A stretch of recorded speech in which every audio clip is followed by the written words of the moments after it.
In the previous video, I have already explained you two paragraphs. In that paragraph, I have explained you that. Let me give you a small summary of that before reading the chapter further. Okay तो हमने ये पढ़ा था उसमें कि एक businessman है जो नरेटर है स्टोरी के, जिनकी एज 37 ईयर्स ओल्ड है. He had a wife named Mary and 2 children, Jonathan age 6 and Susan age 7. They had a wish to go on a voyage, world voyage, just like 200 years ago Captain James Hook went. Okay? तो जब वो उनकी voyage start होती है, the voyage starts from west coast of Africa to Cape Town, which was a very pleasant journey of 105,000 kilometers. But when they were heading towards east, they hired 2 crewmen. One crewman was American named Larry Vigil, and the second was Swiss Herb Sligler. Okay, just to tackle one of the world's roughest sea, the Southern Indian Ocean. Okay, on the second day of the Cape Town, they had to encounter strong winds and for several weeks. The winds were blowing continuously, but the narrator didn't care about the winds. He wasn't worried about the winds. He was worried about the height of the waves. जो waves थी वो बहुत ऊंची थी, about 15 meters, और 15 meters ऊंचा उनका ship का मास्ट भी था. That was the reason जो नरेटर हैं, जो बिजनेसमैन हैं, वो थोड़े से worried थे. अब इसके आगे हम लोग पढ़ेंगे from page number 14, paragraph 2. December 25 found us 3,500 kilometers east of Cape Town, despite atrocious weather. Atrocious means bad weather. ठीक है, very poor quality weather. We had a wonderful holiday complete with a Christmas tree. New Year's Day saw no improvement in the weather, but we reasoned that it had to change soon. And it did change for the worse. Okay, so let's see what happened. On December 25th, they had traveled 3,500 kilometer east of Cape. तो as you remember, वो लोग अब Cape Town से east की तरफ जा रहे थे, सदर्न इंडियन ओशन की तरफ. तो जब वो ईस्ट की तरफ जा रहे थे तो सेकेंड डे पर उनको बहुत ज़्यादा हाई वेव्स मिली थी. ठीक है, बहुत तेज़ वेव्स चल रही थी, जिसकी वजह से the narrator was little worried, क्योंकि वेव्स जो थी वो बहुत ही हाई थी. सो 25 दिसंबर, क्रिसमस का दिन आ गया था, जब उन्हें पता चला कि वो 3,500 kilometres east of Cape Town जा चुके हैं. So that celebrated Christmas together despite the bad weather. Bad weather था, but still they celebrated Christmas. The weather remained the same till New Year's Day. और जो न्यू ईयर का दिन आते आते, दैट इज़ 31 दिसंबर, जो वेदर था वो बिल्कुल सेम रहा. But they hoped for it to change soon. But उन्होंने होप किया कि ये चेंज हो जाए सून, ये अच्छा हो जाए, ये चेंज हो जाए ये weather. The weather condition worsened, or though the weather condition changed, but it were worsen. मतलब weather condition change तो हुई थी, पर वो और ज़्यादा ख़राब हो गई थी. ठीक है, let's read the next paragraph. At dawn on January 2, the waves were gigantic. Gigantic मतलब huge, very big in size. We were sailing with only a small storm jib. Jib क्या होता है? Triangular staysail set forward the mast in the ship. मैंने बताया था ना, एक triangular shape का एक कपड़ा टाइप का होता है जो मास्ट पर लगता है, वो जिब है. ठीक है, उसको जिब बोलते हैं, JIB. ठीक है, let's read further. And were still making 8 knots. As the ship rose to the top of each wave, we could see endless, enormous sea rolling towards us.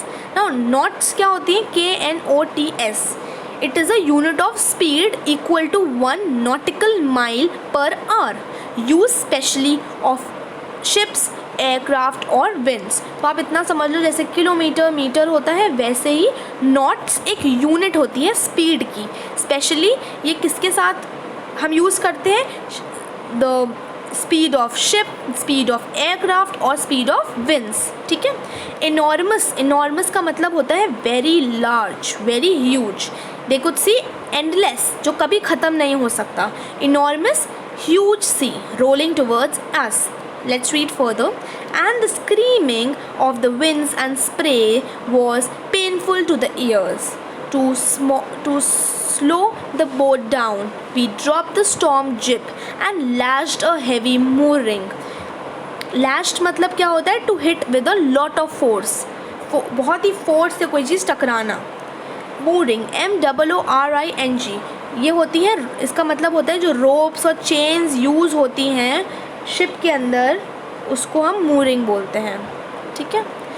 In a loop across the stern, loop क्या होता है? A shape produce that bends round and cross. हमने loop क्या होता है? Loop एक circular shape का, आप एक शेप समझ लो, एक शेप प्रोड्यूस होता है जब कोई राउंड सी चीज़ या क्रॉस सी चीज़ बेंड हो जाती है। ठीक है। स्टर्न का मतलब होता है the back part of the ship, को हम स्टर्न बोलते हैं, STERN। Then we doubled lash everything, we went through our life raft drill, attach life lines, don't oilskin and life jackets and waited. Don't मतलब put on. Oilskins का मतलब होता है heavy cotton clothes waterproofed with oil. ठीक है। So basically ये paragraph जो है वो बेसिकली इनका पूरा एक्सपीरियंस बता रहे हैं कि जब वो जो वेव्स थी और ज़्यादा वर्सन हो गई, तब इन्होंने कैसे अपने आप को हैंडल किया और क्या क्या किया। ठीक है। थोड़े से वर्ड्स डिफ़िकल्ट हैं, ठीक है, क्योंकि टेक्निकल वर्ड्स यूज़ हुए हैं for a ship, but just try to understand. Okay, so this paragraph means that on the early morning of January 2, the waves were very huge. जो waves थी बहुत ही बड़ी थी, बहुत huge थी। They were sailing with a small storm jib. और वो sail किसके साथ कर रही थी? Small, जो कपड़ा जो मास्ट के ऊपर ट्रायंगुलर शेप का यूज़ होता है, वो थोड़ा स्मॉलर इन साइज़ था, क्योंकि सब कुछ प्लेजेंट जा रहा था। That is why they were using small storm jib at a speed of 8 knots। मैंने आपको बताया कि जो नॉट्स होता है वो स्पीड ऑफ शिप को रिफ़र करने के लिए बोलते हैं। When the ship was sailing with the huge waves, they could see the huge sea in front of them। पर जब जो शिप थी वो बड़ी बड़ी वेव्स के ऊपर नीचे से होती हुई जा रही थी, तो they can see कि कितना ह्यूज है ये सी and which is in front of them। The noise of the waves and the strong winds are painful for the ears। Noise जो थी वेव्स की और विंड्स की वो इतनी ज़्यादा तेज़ थी कि वो ईयर्स को पेन कर रही थी। They dropped the storm jib to slow down the ship and hit a wave mooring rope across the back part of the ship in a loop। मतलब कि जब उन्होंने जो जिब था, जो ट्रायंगुलर शेप का जो स्टे सेल लगाते हैं मास्ट पर, वो जब उन्होंने थोड़ा नीचे कर दिया जिससे कि उनकी जो स्पीड है शिप की वो थोड़ी कम हो जाए, तो बहुत ही हैवी वेव ने बैक पार्ट, जिसको हम स्टर्न बोलते हैं, ऑफ द शिप को बहुत ज़ोर से हिट किया। They lashed everything with double force and सब कुछ बहुत तेज़ से हिट हुआ, उतने ज़्यादा डबल फोर्स से, जिस फोर्स से वेव्स चल रही थी उसके डबल फोर्स से the waves hit the ship from the back. They put on their oil skins and life jackets. Oil skins जो होते हैं वो कॉटन क्लोथ्स होते हैं जो वाटर प्रूफ होते हैं, ठीक है, और उन्होंने अपनी वो सारे क्लॉथ्स और जो अपनी लाइफ जैकेट थी वो सब कुछ पहन ली। They attach life lines and went through the life raft drills and waited. They waited for, किस चीज़ के लिए वेट कर रहे थे? वो वेट कर रहे थे कि कहीं ऐसा ना हो कि हमें इस सी में कूदना पड़े, इसके लिए दे वर रेडी कुछ भी हो सकता था. They were just, their survival became a big question mark कि क्या वो ज़िंदा रह भी पाएंगे कि नहीं रह पाएंगे. तो उन्होंने बस अपने आप को रेडी कर लिया था to just do whatever may come next. Okay, let's read further.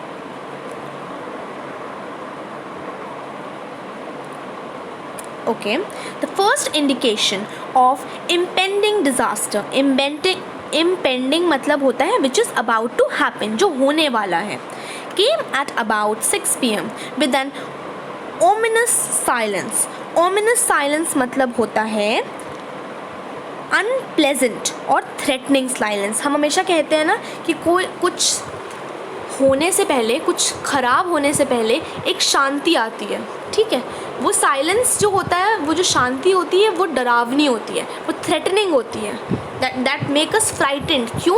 क्योंकि ये तूफ़ान से पहले आने वाली शांति होती है. बोलते हैं ना हम ये चीज़, तो ये वही चीज़ ये बोल रहे हैं यहाँ पर कि it was a ominous silence. मतलब कुछ ख़राब होने से पहले का जो साइलेंस, जो शांति होती है, वो थी.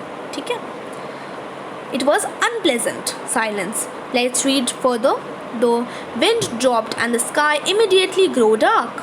There came a growing roar. An enormous means huge, cloud towered aft of the ship. Towered means near the stern of the ship. Back का ship जो होता है, ship के back को हम stern बोलते हैं, तो वो पास था ship के. ठीक है. With horror I realized that it was not a cloud but a wave like no other I had ever seen. It appeared perfectly vertical and almost twice the height of the other waves with a frightful breaking crest. Crest होता है reach the top of the wave. जो सबसे top, सबसे peak होती है wave की, उसको हम क्रेस्ट बोलते हैं. CREST. So what happened? Around 6 p.m. An unpleasant silence rolled over. तो 6 p.m. के टाइम पर एक अनप्लेजेंट सा साइलेंस, तूफ़ान आने से पहला, कुछ ख़राब होने से पहला वाली जो शांति होती है, वो हो गई थी. ठीक है. It was an indication of a disaster. तो यही बोलते हैं ना कि जो ये साइलेंस होती है, ये जो शांति होती है, तूफ़ान से कुछ बुरा होने से पहले वाली जो शांति होती है, वो एक इंडिकेशन होती है. आपको वो इंडिकेट, एक हिंट दे रही होती है कि हाँ अब कुछ होने वाला है, कुछ ख़राब होने वाला है. सो in the same way this ominous silence was an indication of a disaster which was about to happen. The wind suddenly dropped and the sky was darker with heavy clouds. तो suddenly जो winds थी वो कम हो गई और जो clouds थे, जो sky था, वो और ज़्यादा dark हो गया. ठीक है. A huge cloud was coming towards the stern of the ship. और huge, एक बहुत ही बड़ा सा cloud पीछे से आ रहा था. Coming towards the stern means back of the ship. Back of the ship के पास एक बहुत बड़ा सा cloud आ रहा था. But later the narrator realized that it was a huge wave. उन्हें लगा कि वो cloud है जो इतना बड़ा है. But soon the narrator realized कि वो cloud नहीं है, वो एक wave है, huge wave है. ठीक है. The wave was perfectly vertical and it was twice the height of the previous waves they saw, with the top of the wave looking unpleasant due to its height. So जितनी भी waves अभी तक थी, जितने हफ्तों से ये तूफ़ान चला आ रहा था, जितनी भी waves अब तक की थी, उससे भी ज़्यादा बड़ी wave, उससे twice height की wave थी. ठीक है, जो कभी भी नरेटर ने इतनी बड़ी wave नहीं देखी थी. ठीक है. That was coming towards the ship. So you can imagine कि कैसे उनकी सिचुएशन हो रही होगी, what they were thinking, how much afraid they were. अगर ऐसी सिचुएशन आपके पास आ जाए, just think about that. What will you do next? What will happen to you? Okay, there is so much pressure, tension.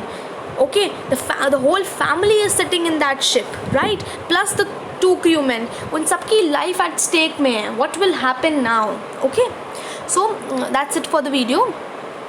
I will explain you further in the next video. I want you to go through the explanation and learn the word meanings and just look carefully on the some phrases like ominous silence or our seafaring skills, etc. Okay, thank you.